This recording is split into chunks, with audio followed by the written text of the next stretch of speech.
Hello everyone. Today we are going to learn how to submit a web form to Immigration and Refugees Canada. My name is Amrita. I'm a regulated Canadian immigration consultant practicing in the profession for the last 7 years. You would see yourself in a position where you want to update a document to IRCC, or you would want to request a status update on your existing application. And that's where web forms come in. And today we're going to go step by step on how to submit a web form to get a response from IRCC. Let's start. You would want to start with IRCC Webform.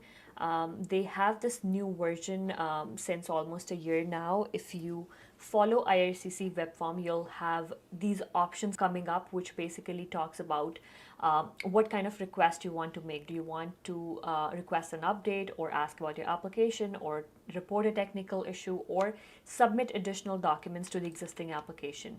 It's pretty much to sort and answer your request. Ultimately, it's going into the same email box of IRCC. Now, again, if we say that I want to add a document to the application, they'll start with asking about your details. So you will be the principal applicant in this case. If you're writing on behalf of your spouse, you can also say that you're writing on behalf of your spouse. However, there could be additional forms like use of representative form would be requested. If we go with the principal applicant, you'll be typing in the first name. If there's no first name, you'll say no first name. Usually you would see that in your passport, if you have your name in only one place, make sure you're just putting that. By checking this box, you would not have to do it twice. Your email address, which is associated with the application, confirming the email address, followed by your date of birth, your country or territory of birth.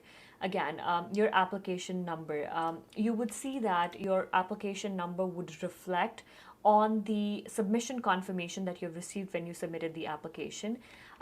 What did you apply? So you would have to choose the category, temporary residence, permanent residence, and accordingly you would be required to give more details. So let's say it's a work permit application.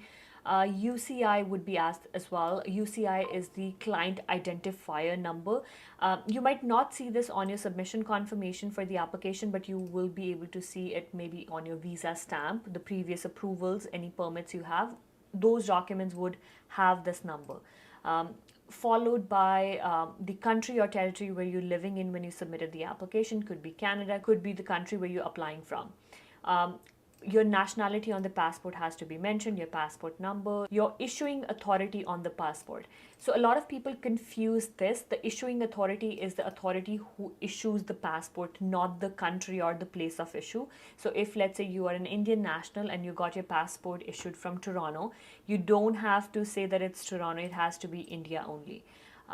Then how do you submit the application? Again, these days most of the applications go online, but if you did a paper application like a TRP application, you would have to choose paper, again online for online, and then they would say that whether they've requested the document or you want to add the document. So again, adding the document, putting details of what your inquiry specifically is. In this scenario, see, do not repeat the information which has already been mentioned above, like your application number, your UCA. It's already there. You've already mentioned that. Use the space and explain your inquiry. Talk about what you want, why this document has to be added. Let's say any status update is there. Talk about when the application was submitted, what kind of delays you are facing in this decision, and whether any exceptional request has to be made to expedite the case. So all these things would go in this box. Followed by document upload. So any supporting documents you have to attach with this request, this is where it would go.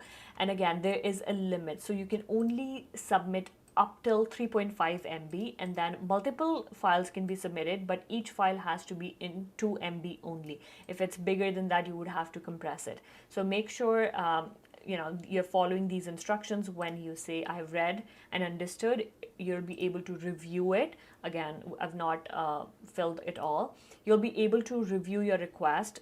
Make sure you're taking a screenshot of that for you to have a look or have a reference for the future in case you don't receive a response. You're able to send them a screenshot and let them know, okay, please respond back to the request that I've made earlier. You'll have a paperwork, a paper trail to the information that you've sent to IRCC.